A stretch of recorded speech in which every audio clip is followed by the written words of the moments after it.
ตอนนี้ก็มาฮอดอันตาดกวางซีแล้วรอท่ารถ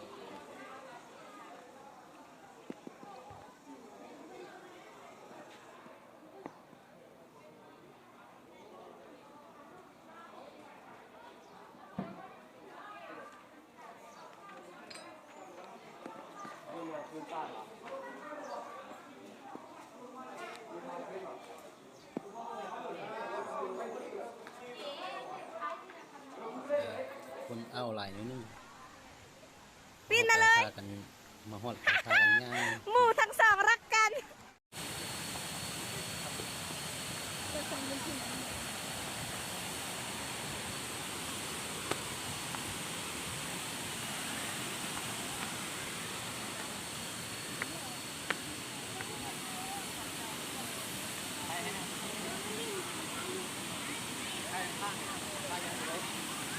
ไป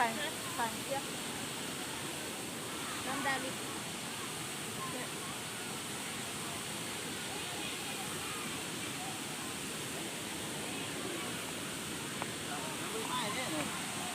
แล้วนั่นก็ใช่ รับวิดีโอ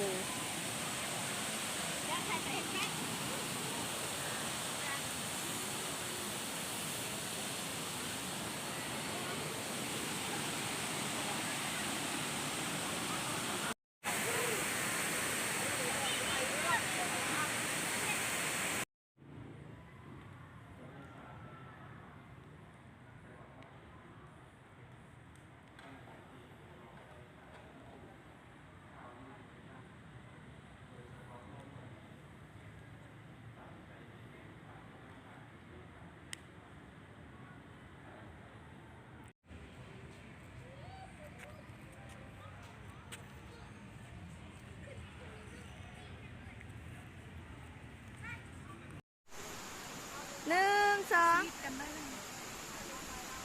เอ้ยไทยแล้วก็หนึ่ง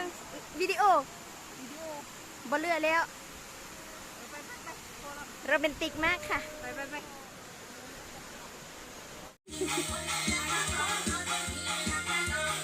อยู่กับก่อนตะบอย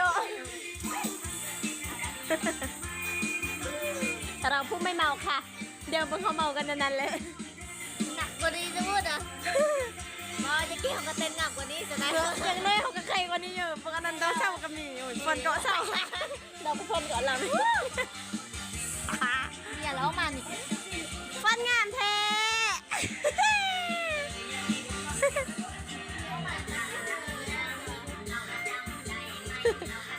แม่กูพูดไม่เมาแต่ก็เต้น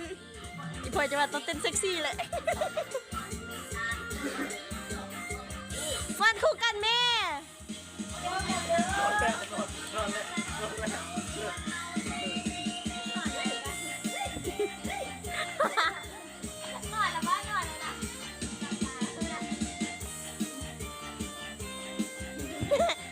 เอ้ยน่ะทำมาบึงดู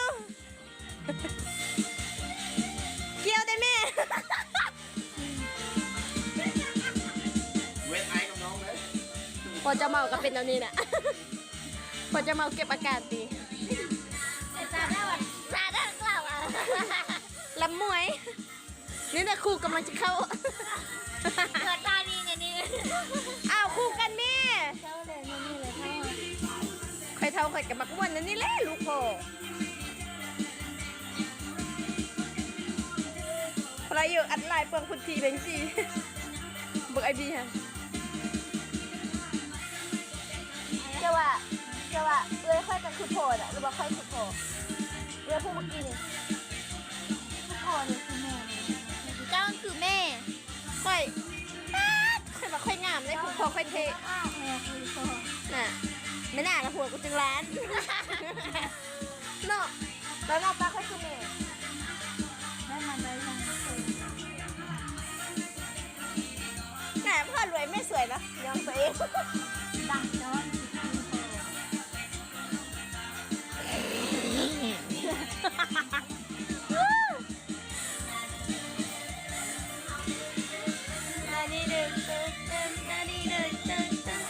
โอ้ยอยู่เขาจะไปนั่งบังเข้ายังเขากินข้าวมวนเขาวะบ่เมาบ่มวนเด้อเม เมาโลนี่ไปเต้นได้แล้วก็ไปอุ่นอยู่